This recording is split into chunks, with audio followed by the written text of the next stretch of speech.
Greetings, ladies and gentlemen. Are you anything like me? Are you sick and tired of hearing terms like social distancing, the new normal, stay 6 feet apart, stay inside, quarantine, or any variation on the term COVID-19? Do you wish that there was some way we could escape hearing about all this? Not because we're scared or anything, just because we're tired of hearing it. Well, if you were hoping that you could turn to good old YouTube for a couple of music videos to get your mind off of all this, you're screwed.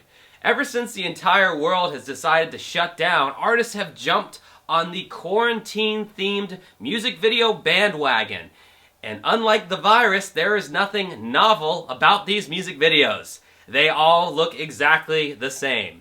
First, assemble a diversity rainbow of people from all walks of ethnicity and race and sexual orientation and age, just to remind your viewers of how virtuous and inclusive you are during this pandemic, and also reminding them that, hey, my brand still exists, by the way, so whenever those big summer tours start back up, remember Justin Bieber.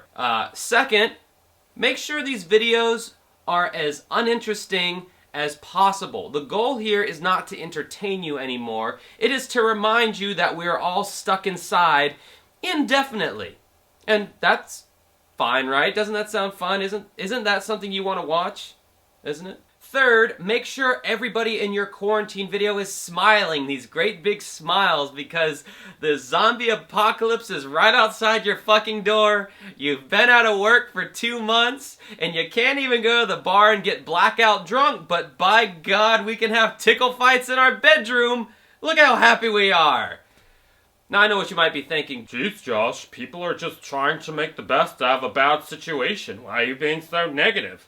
Because I see this for what it is. It is artists taking advantage of a bad situation to further their brand. Look, these people know that this is trending right now. They know it's relevant. And if there was ever a time where people had a lot of time on their hands to sit around and watch hours of video content, it would be right here and now. When the first few artists came around and started doing these ideas for having fans send in clips of them, you know, during this whole corona thing, that was fine. That was kind of a, you know, cute little original idea, but it's so not original anymore. It is so just an overdone idea that wasn't even that great to begin with. There's no inherent entertainment value in watching complete strangers dance badly and brush their fucking teeth.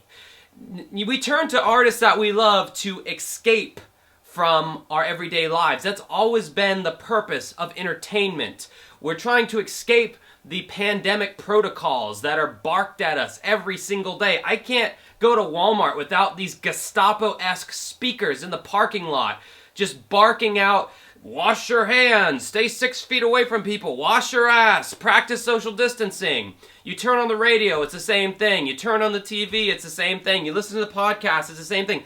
All media outlets are just constantly berating us, which shit, at this point, we basically already know. Another point that I would like to make, and this is really important, people, and especially if you're an artist who's happened to be watching this, way to date the fuck out of your music. Do you think for a moment in 2022, people are going to want to revisit their quarantine experiences via a fucking Justin Bieber music video? That is the closest thing to the seventh circle of hell that I could possibly think of. Nobody is going to want to go back and listen to coronavirus-themed music. I mean, and granted, there's videos that are quarantine-themed, but there's even music where they're talking about it and shouting it out in their songs. Say that it's COVID-19, not the virus. This year I'm trending. And it's one thing for artists to cover these, like, historical events every now and then. There's some classic songs, like the Crosby, Stills, and Nash song, Ohio, about the Ohio campus shooting that took place back in the hippie times. But that's like one artist, one incident, kind of one thing at a time. Everybody's doing this. Everybody's talking about this. And by the way, artists can still make super entertaining original music videos right now, even though they might not have as much resources to do so. How do I know this? Because my band Dancing with Ghosts made a super awesome original music video. There's a card. You can go watch it for yourself and probably leave a negative comment. I don't know, you might not. But trust me, when all this Corona shit is over and everything returns back to normal, nobody is going to want to go back and listen to music from 2020 that reminds them of this experience. Hell, I feel like Tiger King probably won't even be watched after everything returns to normal, because that was the hot documentary that came out during the middle of this whole thing. And my last problem with these quarantine-themed music videos, they're just so dopey and just feel good and just lazy. I haven't seen such lazy excuses for an artistic music video from a major label ever, really. I mean, you gotta bet that the budgets on these were so low, the record companies were just like jumping at the chance. This is a win-win for them. Low production cost, look like a hero, build your brand. I mean, look, even if you decide to donate all the proceeds from the video to charity, it still builds your brand up so much and gets you those streams and gets people's attention on you as an artist. So, stop with the quarantine-themed videos. It's corny as fuck. And that's all I have to say. My rant is over. I hope you enjoyed watching this, but have a feeling I'm going to get some hot comments on this one, so please make sure to leave your hateful, argumentative, and homophobic comments in my comment section below. Remember to subscribe to my channel and ring the notification bell. Also, have a good rest of your night, ladies and gentlemen. I love you.